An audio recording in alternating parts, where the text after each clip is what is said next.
again. We had a good show last night, and today is the midgets.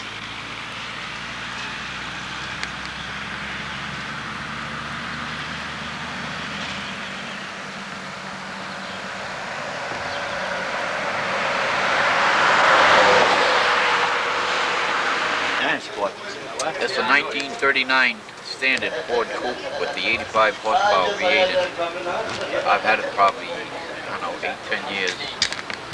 And I drive it all over the place.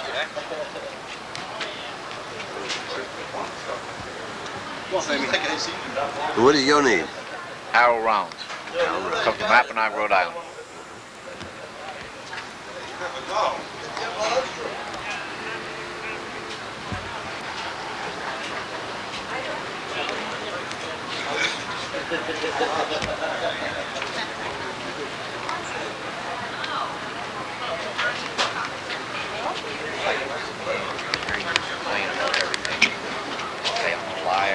Tom, will you hang up? I'm trying to transmit.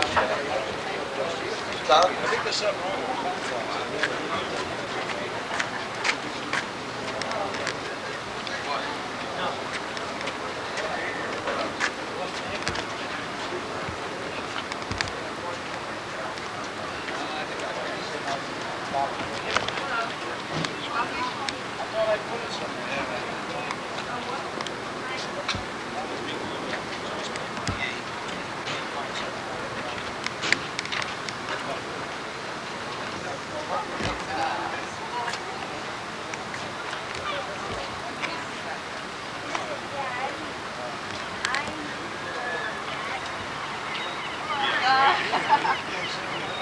That was a cleaning cost, right?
We have a ProNyne coming in next week.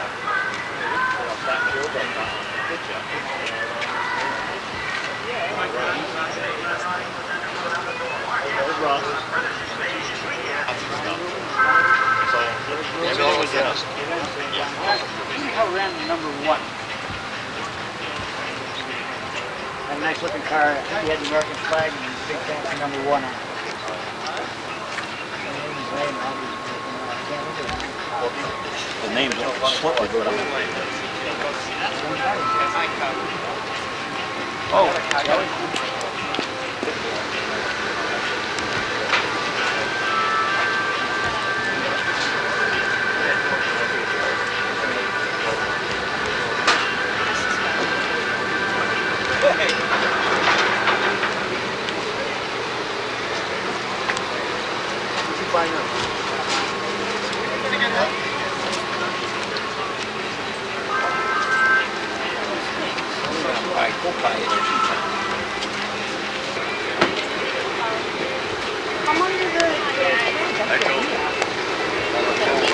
This guy, right?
Yeah?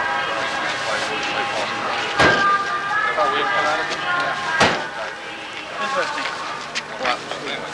I saw that.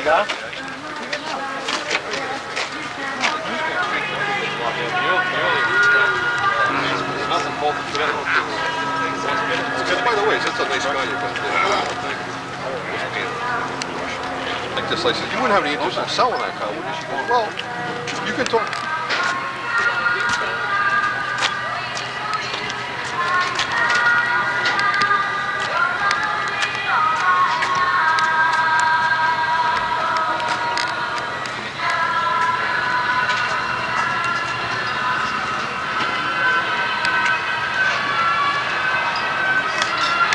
Who's this one? That car was built around 1940. I'll sell it to you. And you own it now? That's the car just as it came off the track in 1947. Its last race was right here at Seekonk. Is that right? Just as you see it. And this is your car? Yes, it is. And what is your name? Alan DeCastro. Where are you from? Taunton.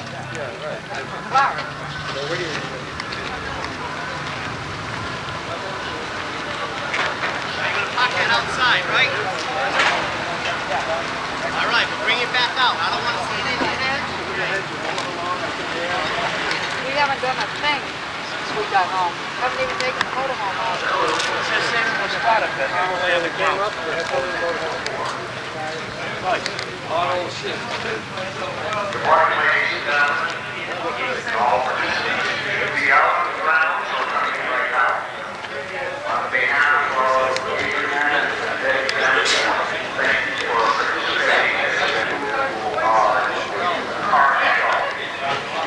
Judging directly wish to be done right on the judging sheet display. Last night, huh? Sure was. I tell you, it was nice out there. The announcer made us feel when Joe was out there like it was really happening, huh? I give him a flag, you know, the green flag, the white flag, Right. and the checkered flag. It was a nice affair. Yeah. Well handled, I thought. Thank you, Pat. Judge's tent is located directly behind the began. When the judge looks at your car, will select forget that. Are you guys lazy to walk now? Yes. God, I know you're the senior citizens, but gee whiz. Excellent. Did you get my pictures made last night? Yep. That's either one. For you to wander around. And also, don't hesitate to take a look at some of these tremendous vintage race cars that we're putting on a display for you later on today. Thank you, and I'll be talking to you.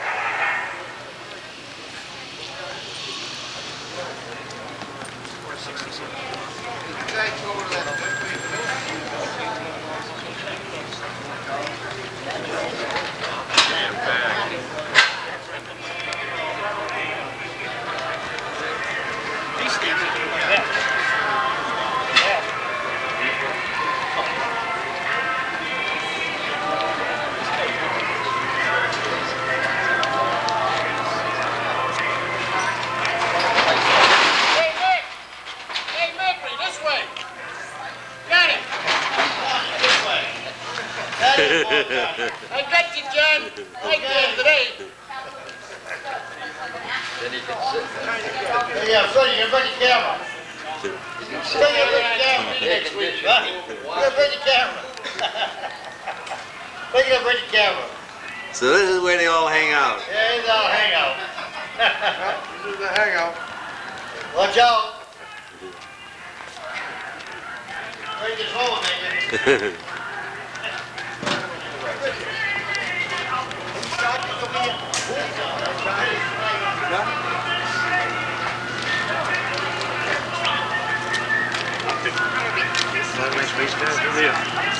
This is good for your kids.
saw some up on top.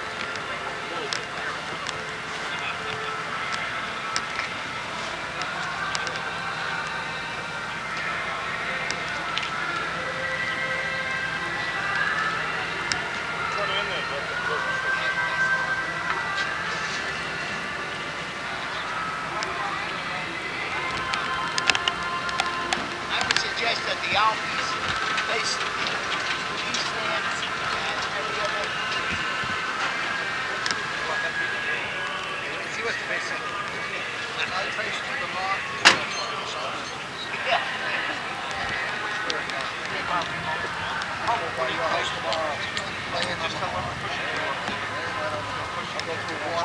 Has anybody got any vehicles?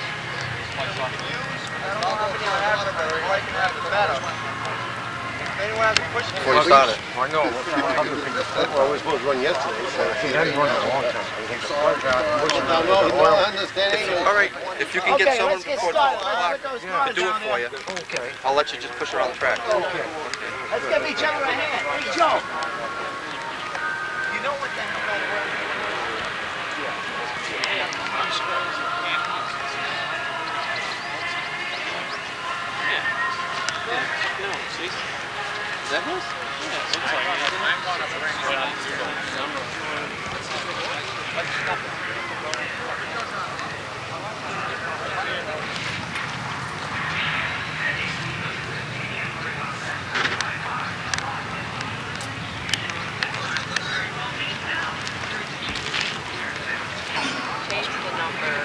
The guy in the camera. There's something by the guy in the camera. Here, let's go. Where do I go? Crowley Hill?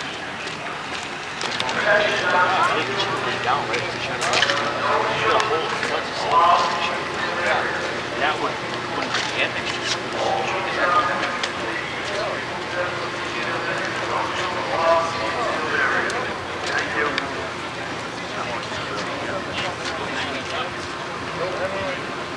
I'm not really bitching. I'm not really bitching. Like 5 shots now, I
Now beautifully restored by Tony Caruso. Right here on the front stretch, Joe Sestilio, our guest of honor. David. Yeah. In the Koopman off me, number 17. Did you get any lineups? I don't see anything on the blackboard. I don't see anything over there on the Going by us now, going into turn 1, is the main at Star Speedway last night. Russ Storr won the Northeast Midget Association feature at Star Speedway last night. And Paul was there to cheer him on.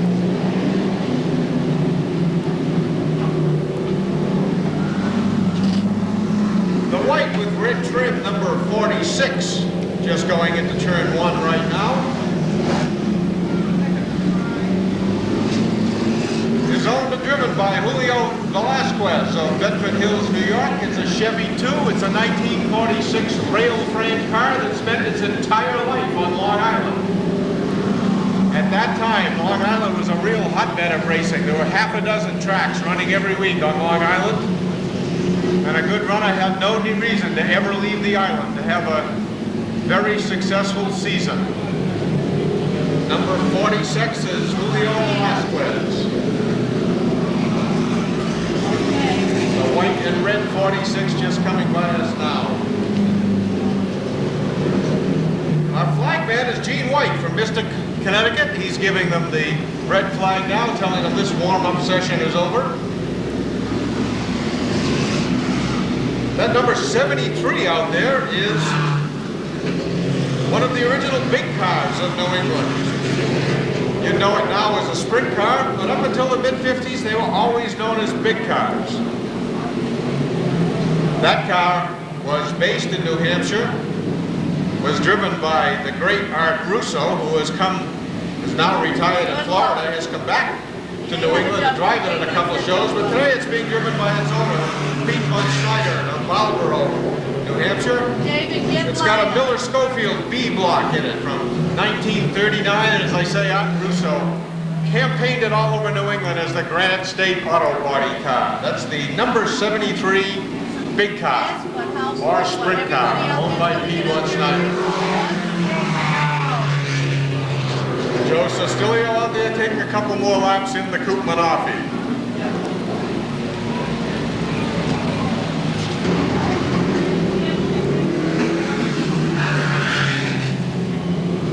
Part of the whole stable. That's a complete Curtis Craft reproduction. It's not one of the originals, but it was built as a reproduction with the original plans. On the pole for this heat, that black number 17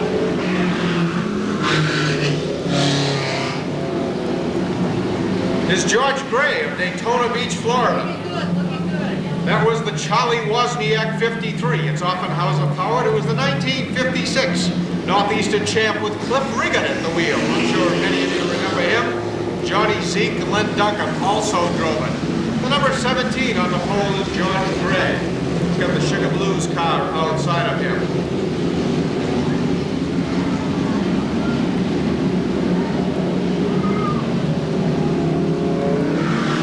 The number 12, white with red trim.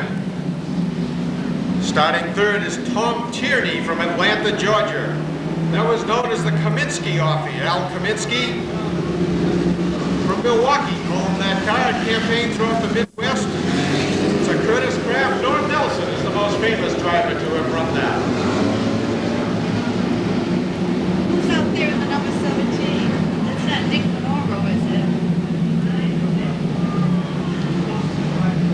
Does anybody know who's out there in the number 17? Outside in the second row is the number 53, black with red trim. That's Dick Reed from Bethel, Connecticut. That's a 1965 Edmunds chassis. It's powered by a Chevy 2. Ed McGrath was the original owner who put it together from the raw Edmunds kit. Joe Sostilio's in the 17. Once again, bringing up the, when Koopman bought that car, Joe Sostilio drove out to Milwaukee to get it in we won't tell you, that was a long time ago. Actually, he's 81 years old and proud of it. It was 1941 when he drove out there. Gene White has the flag ready, and our first heat is flagged off.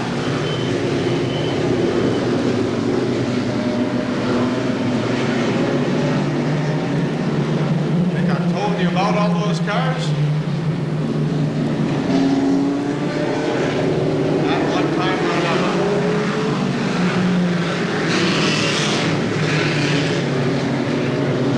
It's really amazing to think of those narrow tires, the times these cars turned around here. Definite lack of protection for the drivers.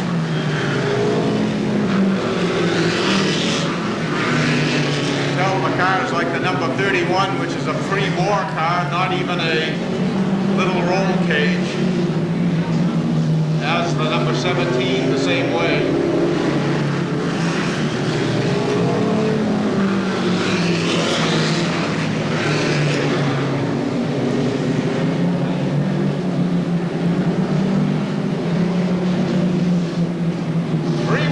Coming out of turn 4.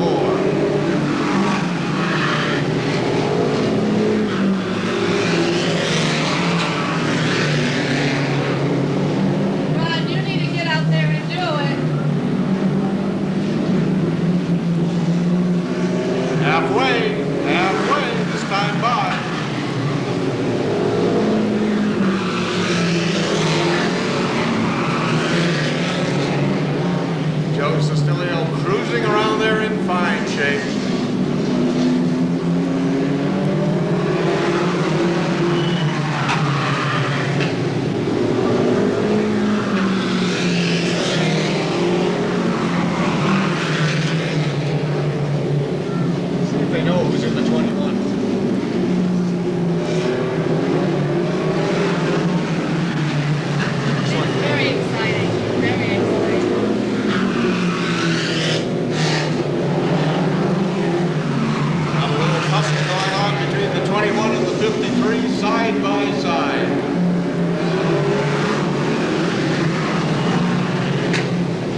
number 53 of Dick Reed that came across the line first.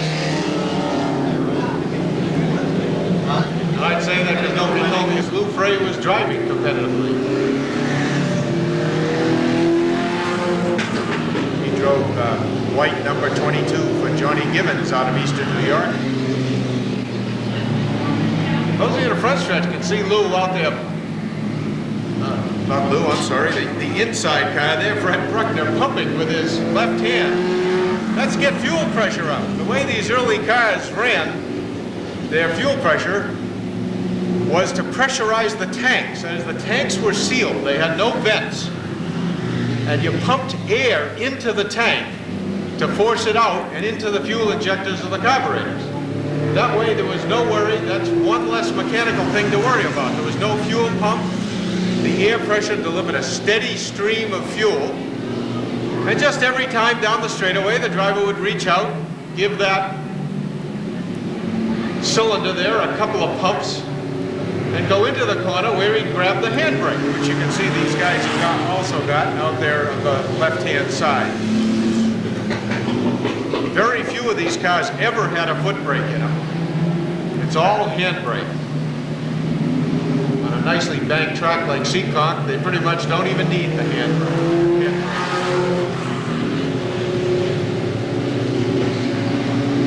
You notice the difference up in the size of these tires because these guys want to restore these cars are just about the way they are. So the early cars have those very, very narrow 6-inch tires. The later cars like number 2 have the 8-inch tires, and it's only the real recent ones that would have 10 or 12-inch tires. That's one of the big problems of restoring these cars is getting those tires.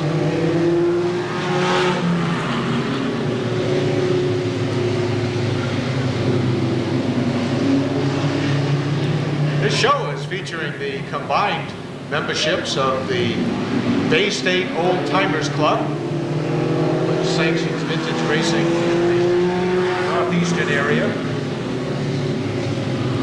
and the Atlantic Coast Old Timers, which is headquartered down in the New Jersey area.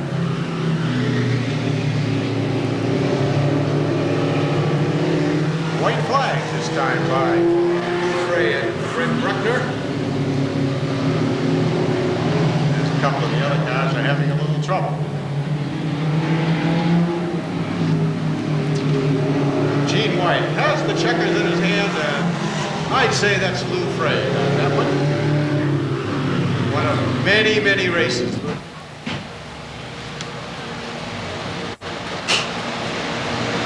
Dick Stevens of Urati's 21, if you're out there, we'd like to have you come here to get a picture of the driver of the other car that came across in the first heat. We don't have a picture from the first heat.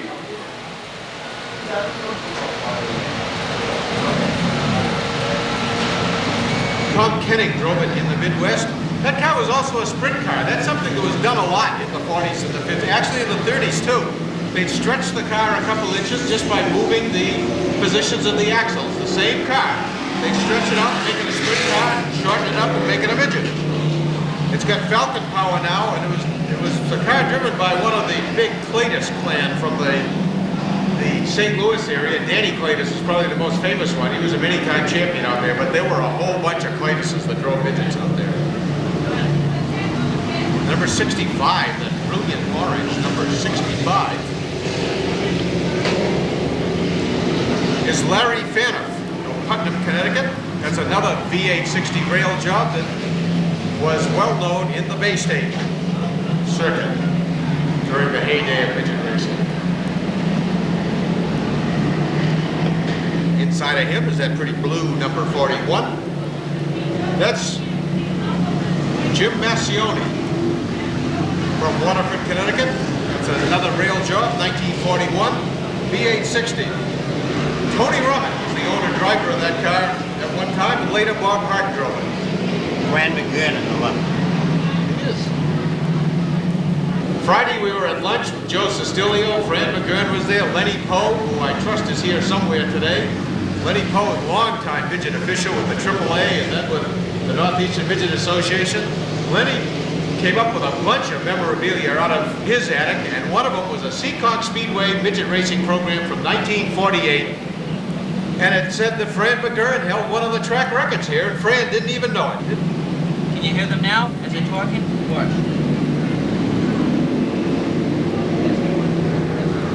If it's not loud enough, we crank it up.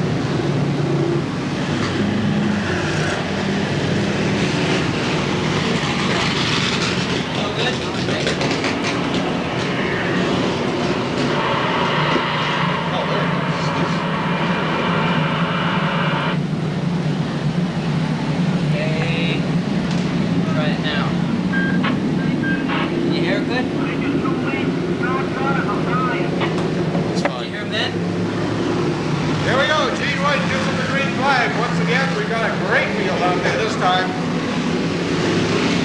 Number 78 is Rich Prasad of Tingsboro, Mass. That's another 47 Curtis Craft V860.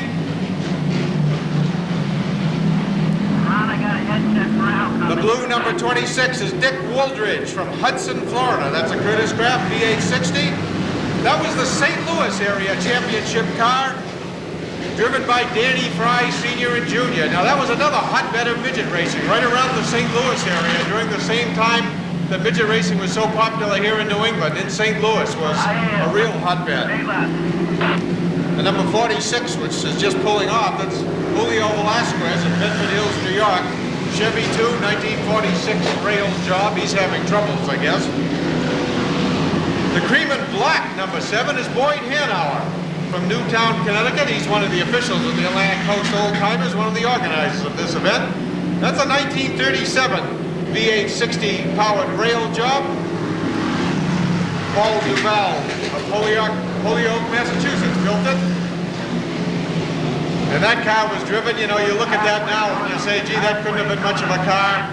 That car was chauffeured in New England by names like Billy Randall and Eddie Casterline. That was a top running car.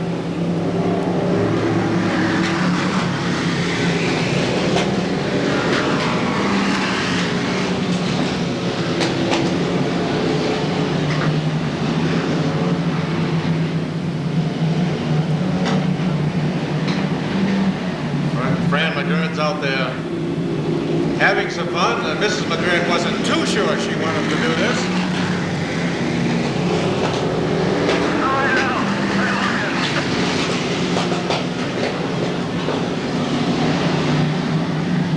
But it's a chance to see some of the great ones again. Boy, these guys start telling stories. It's just amazing. Here we come around for the checkered.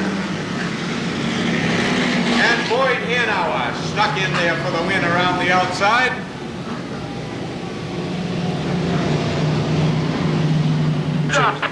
The 1948 Seekonk program that Lenny Poe had with him the other day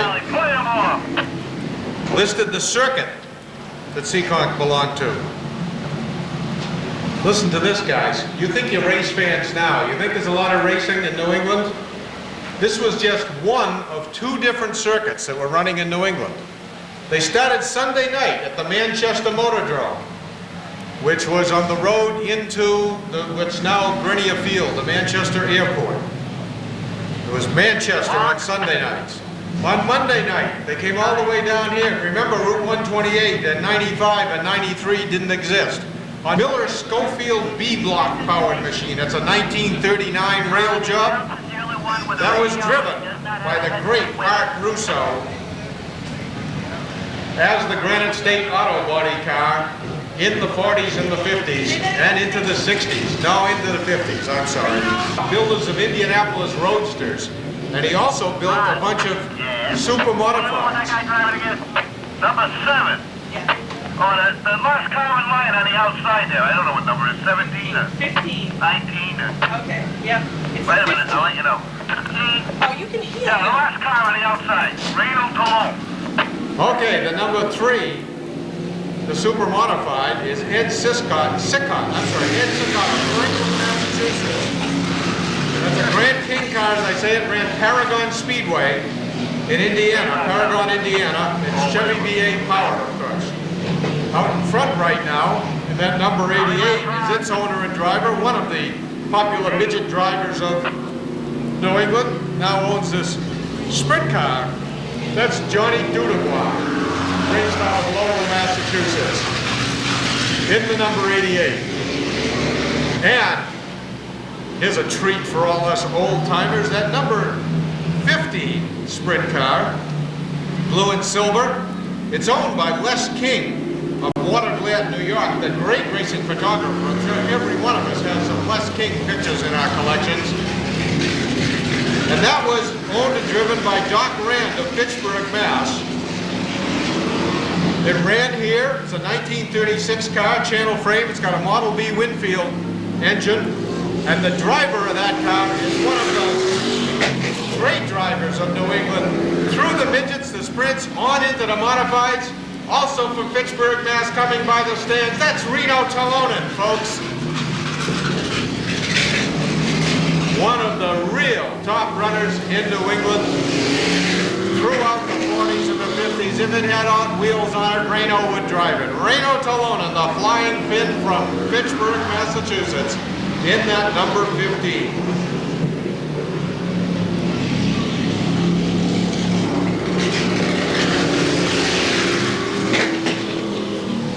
The Model B means it's a Ford Model B engine. That was a model that came out after the Model A. The Winfield means it's got an Ed Winfield head on it.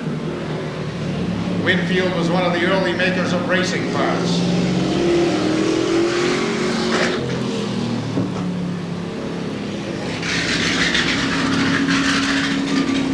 Mark, can you hear me?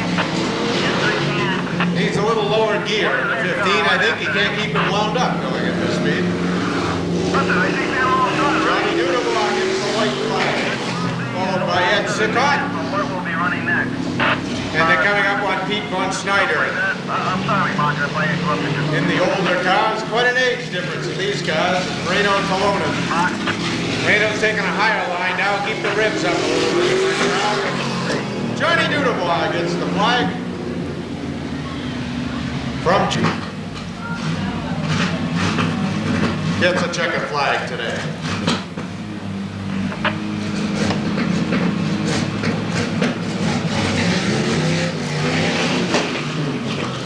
The real purists don't really approve of it, but boy, you can't beat the convenience. Johnny Dudebois got a clutch and a battery and a starter in that thing. When he wants to get it off the driver to come out of New England, originally hailing from East Natick, Massachusetts. He started his first race on May 30th, 1934 up at Reedville, on the mile track at Reedville. That was a horse track. It was a very popular track at that time. He won his first race later that same year in Dover, New Hampshire. It's hard to believe there was a mile there, isn't it? He ended up his rookie year, 4th place in the New England Sprint Standings. He was 5th in 35 and 3rd in 36. These are the tracks they ran on: Weymouth, Marshfield, Great Barrington, Reedfield, Brockton, Springfield, Keene.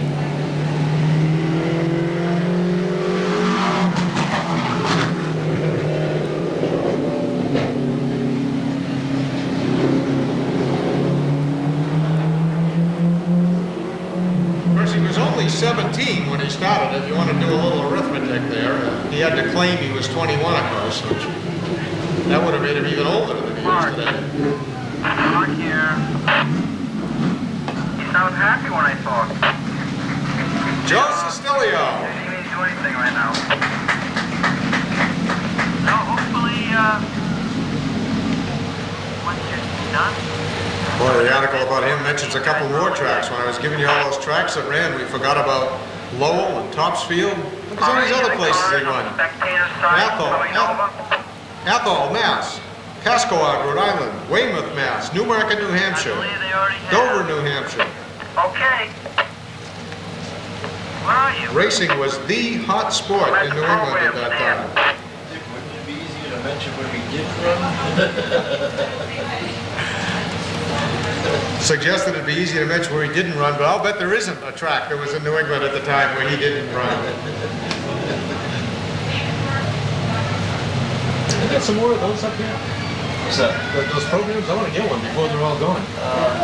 Are they selling them right downstairs? Yeah, Adrian will get you. Guys like Joe Sestilio is still around, who must remember every race he ever drove in. We were talking to him Friday, and he remembers races where he was leading and then ended up finishing second. In fact, his last race here at Seekonk was a 100-lapper, and he led almost the whole race, got the 2 to go sign, and ran out of fuel on the backstretch.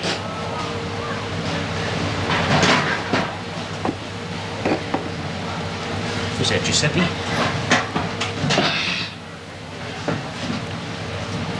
Looking good. I hope I look that good at 81, Jim. Well, what, you got 3 more years to go? Wish I looked that good now. And French fries, pizza, popcorn, hot dog hamburgers. Have several of the stands open. All the way around the racetrack. We have novelties way over at the end. We have a novelty booth with hats, etc. And coming all the way around the other way, we have a novelty booth. Both in different locations than they normally are. Be sure to stop by both of them for a mention one today. That big pickup, Jewel 300B, the big Chrysler 300. Buck Baker. Remember when they first came out, then they had those 300 wagons out on the Mass Pike. At one point, they would do, what, 140 miles an hour? And at one point, we didn't have one that was running. They bought 12 of them. And they had smashed up every one. The hardest thing about it, when those first came out, was making the light stay on the roof at the speeds that they were going. Because they were going so fast, they were tearing the lights right off the roof. But the state police bought a bunch of those. The first ones, I think, were 180 cubic, 180 cubic engine, what the heck was it? The big engine, but... There were 300 inches. That was 300 engine, but it was the same engine. The same block right from the start, right from that first time they brought out that great big huge monstrous V8 engine.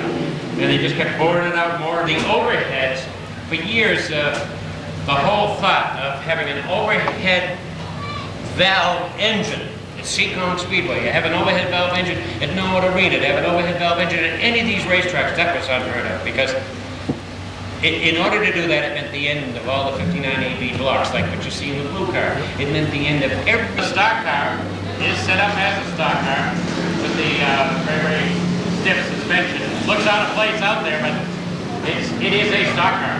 And you look back at some of the pictures of the years of those stock cars, and you see that they used to race those, and then they raced the Pontiacs. Looked about the same. They looked like the regular cars that were on the track. And they didn't even take the taillights out when they raced them. Ponch used to race with the taillights still in the cars, and they smashed them up too. And the exhibition green flag and the Goose Book Garage automobile gets underway. That 92 and that 7 is out there. Absolutely no names for any of this. It's ridiculous. Anybody got any names over there at all?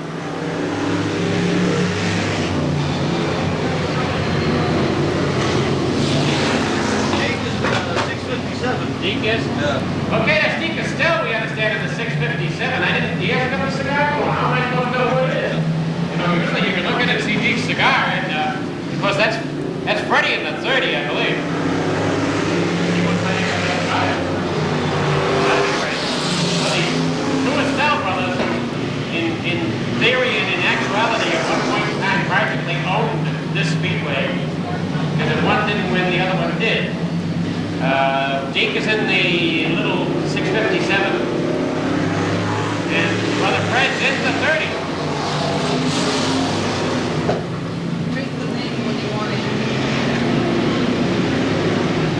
What is the 657 anyway, George? What kind of a car was that? I don't know. It's channel. Where did they race that one? I never saw the Chrysler race either. It's like an old Lonsdale car. Yeah. It might be. Might be the jalopy to that. Oh boy.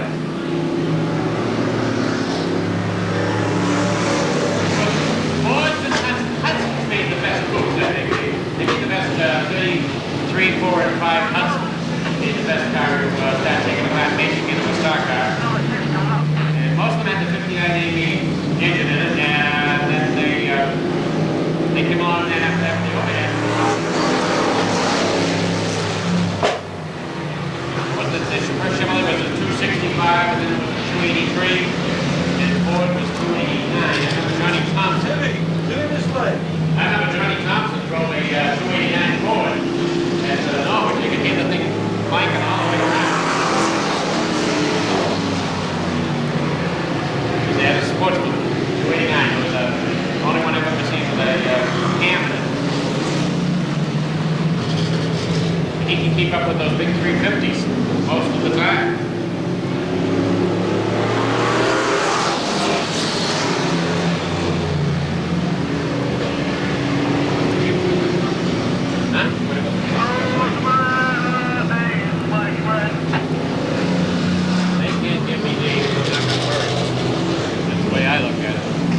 Tell me about the lunch, will you? I didn't even know about it. Nobody tells me not. Did you get some names? No, Roland was down there, says he never got it done. I said, well, how about a partial thing? He said, okay, try to go. Is that, who's that? Is that Spraggy? Is that Spraggy? Frankie drove the car, but that's not him, I don't think. I don't know whether that's Spraggy or not. I don't know who's in that car. Who are you on with there, on that one? Or is that just a receiver? No. I'm not fishing. I'm gun boating. Wait a minute, I got a guy taking a victory lap there. Wait a minute. Who is that in that 92?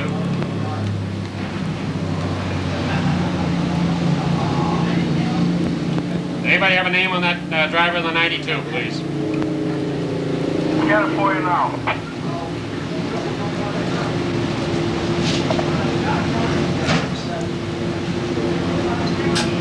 Ronnie, come. Come on. And once again, the Gooseberg Garage 92 takes a victory flag. This time it's driven by... Right out. This guy in the 25 wants to go again. His name is Seekonk Speedway. You cut out. Say it again. That's what he told me. His name is Seekonk Speedway. Okay, Turk Gunday in the 92 automobile. All right. As we get ready with more of these would be what? The big blocks? 60. Now the 60 is the Chevette or Pinto. That was the end of the coupe when they started bringing out that particular model automobile, the 60. When they started building that, that was the end of the coupe. No longer did you have to look for a coupe, an old car, and put it together. You could go to the dealer, buy all of just the panels. Now when we're talking panels, we're talking just the outside skin, not even the reinforcement bars on the inside. And you could stick them all together and make yourself a body, and that's what the 60 is. They could make that body up, and the body I think only weighed, what, about 140, 150 pounds, right, Dick? And you didn't have to do a lot of lightening up. You had to figure out a way you were going to put the weight back in. If you look at the 60 as it comes by, you know, that was something you bought. All body panels you could buy directly from Chevrolet or Ford if it was a Pinto. And they came through just the sheet metal. It would have the shape of the car, it would pass all the rules and regulations, and a very cheap way to get into racing. Modified racing, you put that big engine underneath the hood, you went racing each and every week. It was Eddie Klepke, Leo Larry, and a whole bunch of them, they were all out there doing battle every Wednesday, Thursday, Friday, Saturday night. And the red rain, the rain is out.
that's going to be a Chrysler car, right?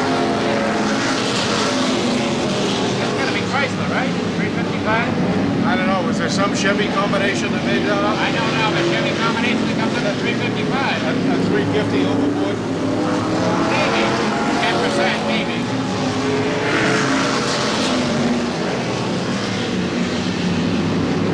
The big wide tire is good for one night of racing. We have white flag coming out the final lap.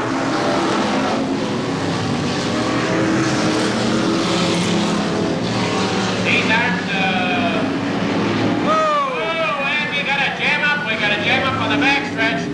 Now, I don't think the damage is severe, but we got a jam up on the backstretch between the 9 New Hampshire and the 25 automobile. We try not to have any problems with these automobiles as far as, because they are exhibition cars driven by the owners who just love to restore them. Find these stock cars in somebody's barn and they restore them to the best of their abilities. They're definitely not for competition. And Massachusetts, where I live.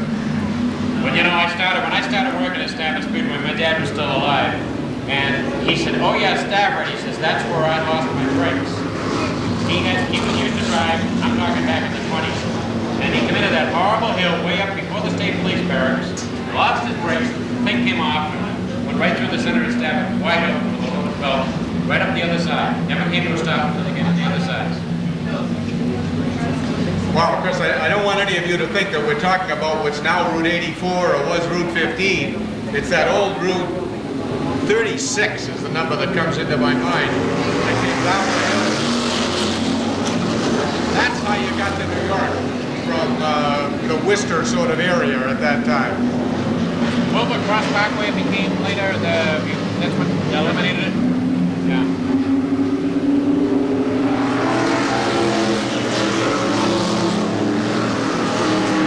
White flag, one to go, with the 2X well on the front. Dominic Jenkins, guys? Francis Vendetti to the base of the tower, please. Francis Vendetti to the base of the tower, please. Francis Vendetti. Come in, they're going to take a parade lap anyway with the checker flag. You know, I've been calling that thing a Chevette. That's a Vega. That's a Vega. Pete Silver just called it because that's the only car that he recognizes that's new enough that he can tell me what it is, and so that he can correct me. See? I see. I had the Chevy part right. Now, Pete, did that have come out with the Iron Duke in it, or what did it have, Pete? I think they had the cast iron Duke in it. Francis Vendetti to the base of the tower, please. Francis Vendetti. Go ahead. Wow, this is great. Well, I remember these cars, but some of these cars, we used to, I ran a circuit, I was part of a modified crew that ran a circuit that included the Cheshire Fairgrounds up at Keene, the old Rhythm Inn Speedway in Millers Falls, Massachusetts, and Claremont, New Hampshire, with occasional trips to other dirt tracks in Vermont and New Hampshire. Well, we'd run a race late in the year that by our standards was very good pay. That meant it probably paid $100 to win, $100. I remember once winning a race and getting $87 up there. But we used to get a lot of the guys from down here who regularly ran paved tracks would come up and run with us for that last race, and they'd bring their pavement cars. They figured they were all done for the season. They'd go up and run the dirt track. And it was really funny because they were fast. They had their cars were a lot better equipped than our cars were up there in New Hampshire. So they were fast cars. That's a dirt windshield, isn't it? So they could set a real good time and they'd qualify real good, but come feature time, they'd start breaking things. And they'd break the funniest things. I remember one car, the front of the first 61 should have been in the last one. Yeah. Randy, if you say no, it's Comes no. one of Casella's guys. And there's a Casella 15 that Butchie Stevens drove many, many miles in. One coming in. White number 15 is from the Casella. Hold on. Casella Mines. What's the name of that place? How many we got out there? Crossing there. Ten. Down. Casella 49.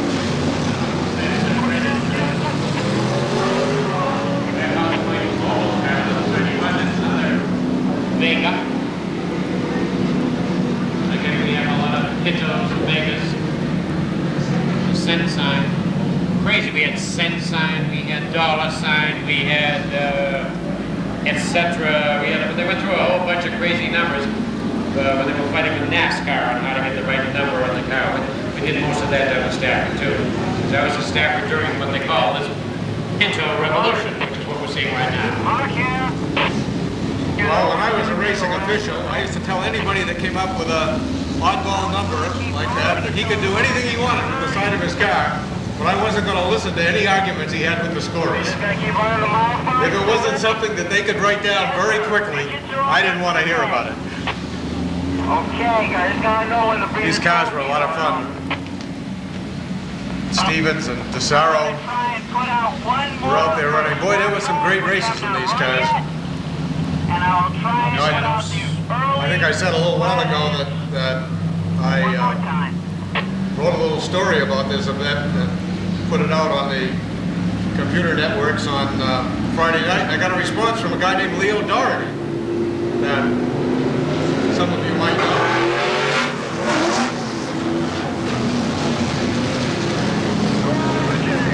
Just like the old days, somebody lost a piece of tailpipe. There's a piece of tailpipe on the track.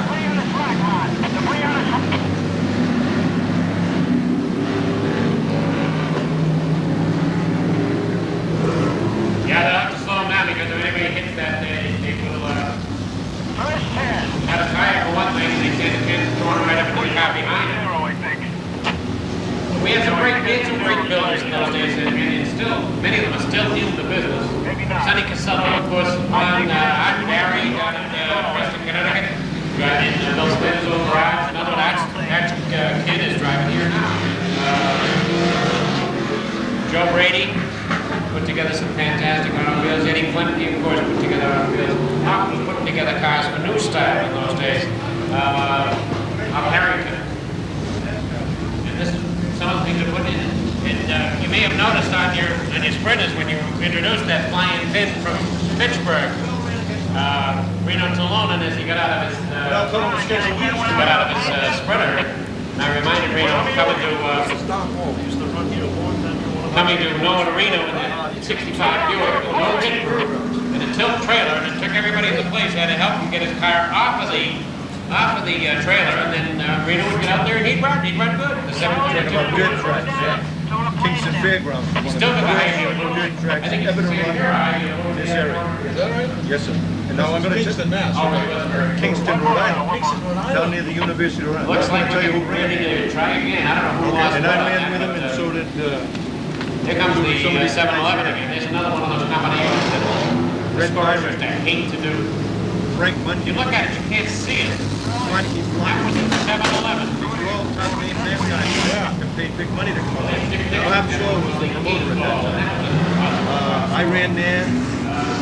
Red Cummings ran there. Carol Sleeper ran down there those years. Now you're talking about a sketch. I was driving the number 7, get shorter up. We used to run Friday nights there. Saturday nights, it's once a week. Sunday afternoon. Oh, somebody bring it up.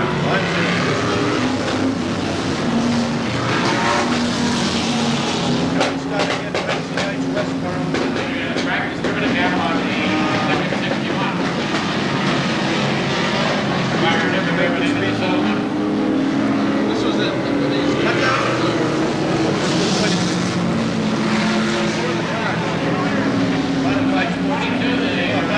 The brake locked up and he couldn't get it released. First, Give him a little bit more off the gas during a race.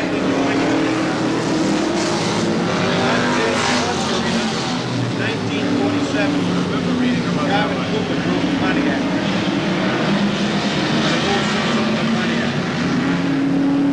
Since then, doing dirt race well on the way out wide. Ran the first stock car race ever. These guys are going pretty good. You had At the halfway mark. Halfway mark. you had the initial three. Being challenged down the inside by the 61. But look out, we got traffic with the 31. We got traffic with the 31 up and around. These are not professionals. These are not pros, that's the wheel. Richardson, another one? Oh yeah, had several of them. Well, a lot of guys tried You it. had Red Cummins, you had, these guys, you know, I mean, then after that, Lonsdale opened up in 48. That's when I started driving a small car. The first I ever drove out. The car that I drove it,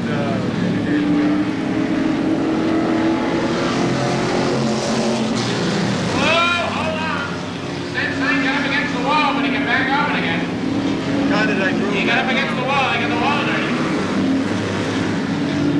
And he's been driving higher and higher and higher each time he comes around. And he quit down at my gas station. I had a gas station at the time. Well, we got a winner. We got a winner. It looks like so Cooper and LaCasey talked him in. We'll get your name on that in a minute. Making stock on it, racing tons. Carburetors, heads, quick change rears. We had stock heads, one carburetor, and a good gear in the rear. We were running 538s in second gear, sounded like a sewing machine. This was always a good track for a Now we were running smaller car. We were running the 5th mile at Thompson. 5th mile flat asphalt track. So I didn't realize that had been run that late. Oh yeah. So then we came down here. That was in 52. And of course this place started in 49 with set of cars. Yeah, that's when I first drove this kit. And I had that accident 4th of July. And I got this was in 61 Junior is 1948. I drove for Paul Power in the Valley Falls, number 21. Almost a sprint car. Later he drove himself there. That's when I went with Skid. And, Almost a world of outlaws. Skid, I first heard that name on Friday. He was one of Anthony's friends, right? Yeah, Skid Soto. Oh yeah. He was involved in actually building this place. Oh yeah, right. Yeah, he and Anthony were buddy. Skid, this was a big 61 is almost a sprinter, isn't it? What do you call it? 61, that was Eddie West. That was Eddie West's car. Yeah, what do you call that? Well, it's a super modified. It's a super. Okay, that ran 1,600 pounds. That ran. Oh yeah, that ran at Star Speedway. Yeah, that 61 was a super, and weighs 1,600 pounds. Dick knows quite a bit about that. 61 Junior. That was Eddie West's car. He was running in the days of Ollie Silver, Don McLaren, and Eddie West were the big three of the NESRA, the New England Super Modified Racing Association. He was one of the top runners at the Pines before that. In the heyday of the cut-downs, there was that whole northern circuit of cut-downs, like the cars at Norwood, but they hardly ever get down here at all. They had a fantastic horsepower and weight ratio.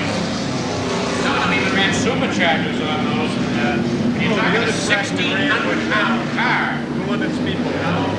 That's not much of a story underneath you. The speeds in there is that you put on dirt, they put on asphalt.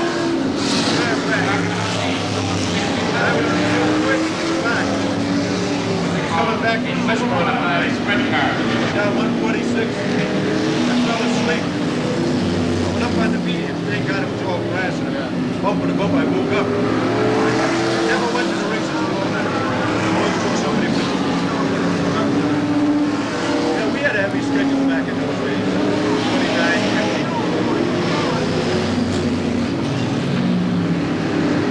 Matter of fact, let's talk about the old grid track. I don't understand what that is. I don't understand what that is. Speedway down in Florida. They went asphalt. Where'd you get it? This happened last year and a half ago. Another deal, the whole new deal. They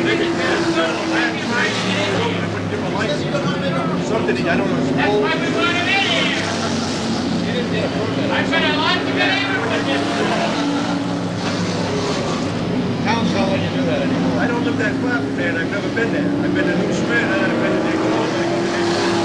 I haven't been since they made the track before the old track was a hell of a good place. Yeah, oh yeah.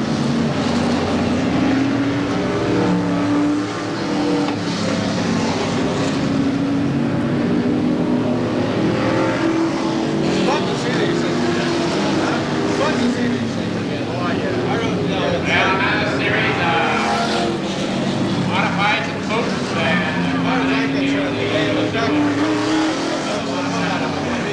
I never was a driver. I never did. They're down to what, the pro stocks, 11, 12, something like that, so 3 seconds.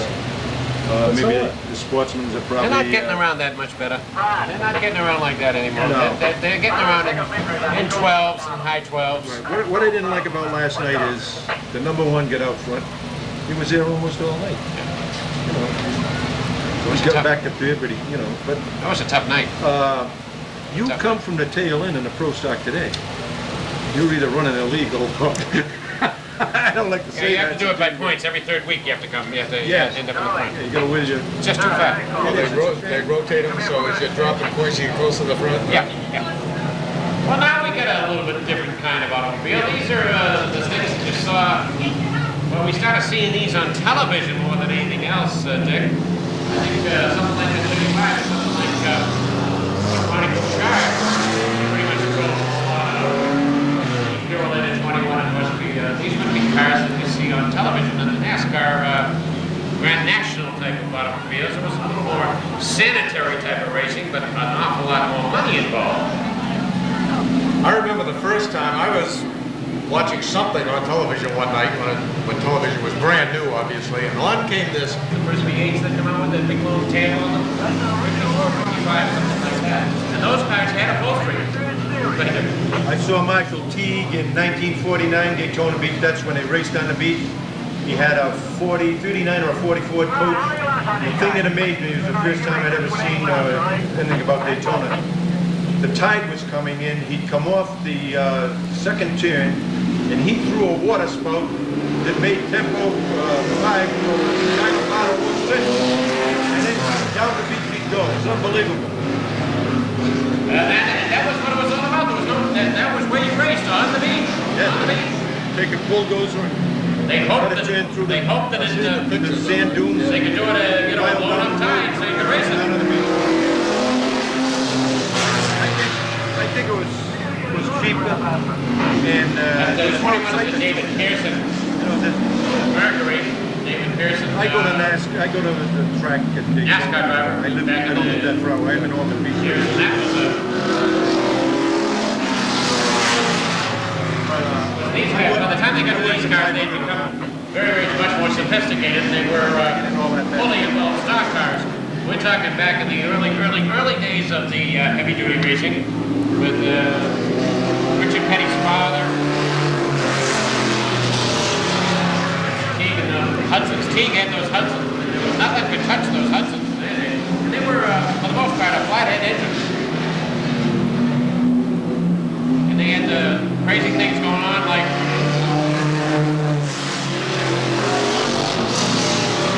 they had a road race from someplace in California to Mexico City in those days, and there was one by the Lincoln, 52 or 53 Lincoln, a flathead Lincoln, 3 of them in a row.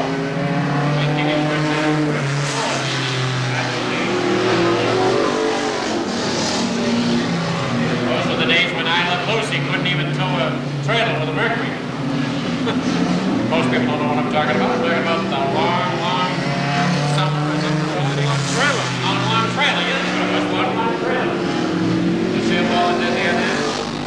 1954 Mercury, they tried towing that trailer with it. They went through 17 Mercuries, and they had to end up using a Lincoln to get over the hills with it. See you guys later. Thanks a lot for coming up here. Make sure you see Mrs. Vendetti. That was Don Hall.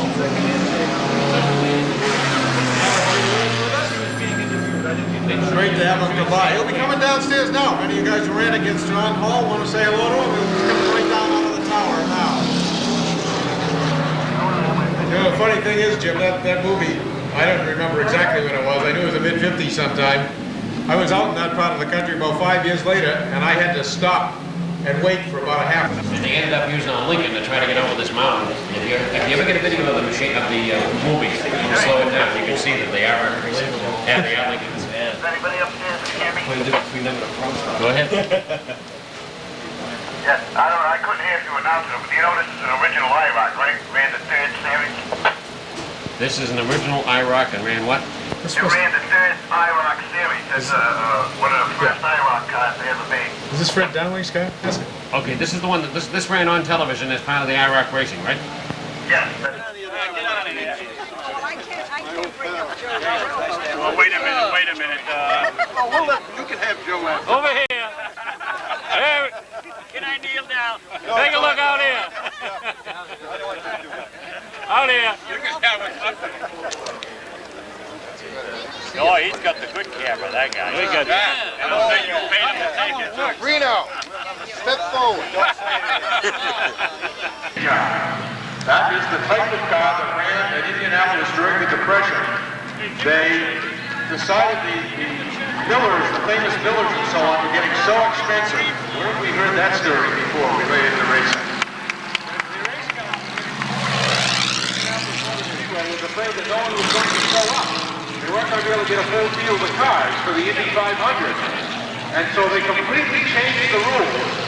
You'll hear some people, the real aficionados of those early race cars, call them the junk rules or the Depression junk cars that ran in Indianapolis. They made them two-person. It's made them heavier cars, which the main purpose of that was just to make them closer to modified stock cars so that more people could build them.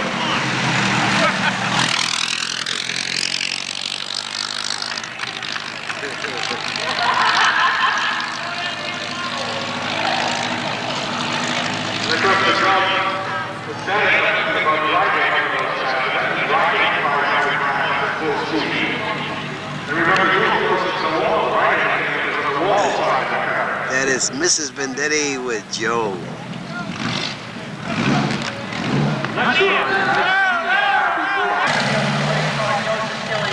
Thank you very much, ladies and gentlemen, and God bless you, and God bless each and every one for coming. Thank you to the Vendetti family. Thank you so much. Oh, it was man. just great. I could go all night. Okay, Adrian's going over the car. We want to warn Adrian that exhaust pipe is red hot on Mrs. Vendetti's side. Let's have the... Mrs. Vendetti? She was Do yellow. it. She wouldn't take a smile. Do it. You were yellow. Wait a minute. Joe, I threw the red and the black, and you refused to stop for a red and a black. Was your mind somewhere else? Well, we were going to go over there and park for a while. Run out of gas.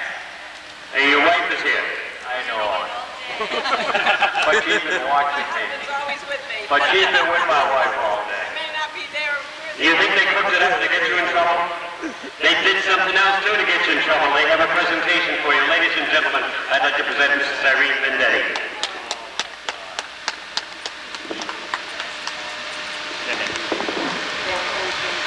Don't burn yourself. This way, right in here.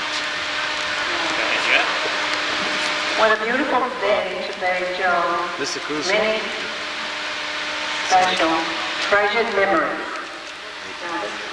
Oh, well, my husband isn't here. I'm sure he is. In my family. He sent you this tribute. It says, treasured memories, a tribute, presented to Joseph Gilio, to a true victor in the great auto racing. Known for his many years of racing achievements, dedication, and devotion to this exciting sport, a champion of champions, active in the State Midget Racing Association, American Racing Drivers Club, United States Auto Club, American Automobile Association, United Car Owners Association, Northeast Midget Association, New England Auto Racing Association, Northeast Racing, Eastern States Racing Association. God bless.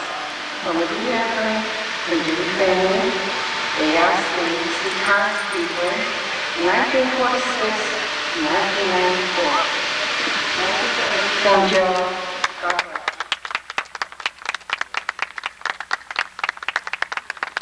Thank you very, very much.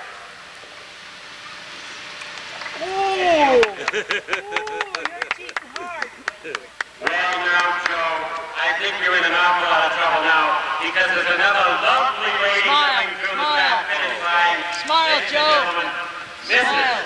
Jill Cecilio and his lovely daughter as well. You behave yourself. You tell them, you know. Behave yourself now. have to worry about me. Ellen, how do you like that? Oh, isn't that lovely? Now, can we hold it this way for the photographer like that? That is beautiful. Thank you, Irene.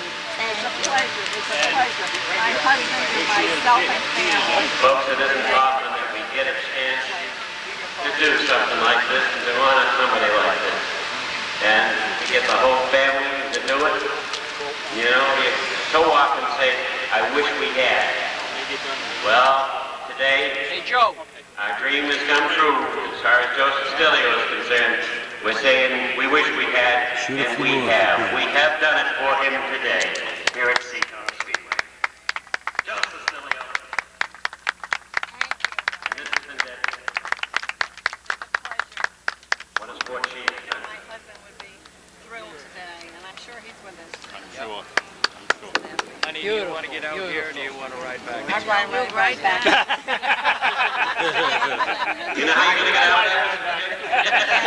We're going to get Joe out first and then you out this side because you're getting rid of it. She's riding back, she said. She's riding back. She's going to drive back.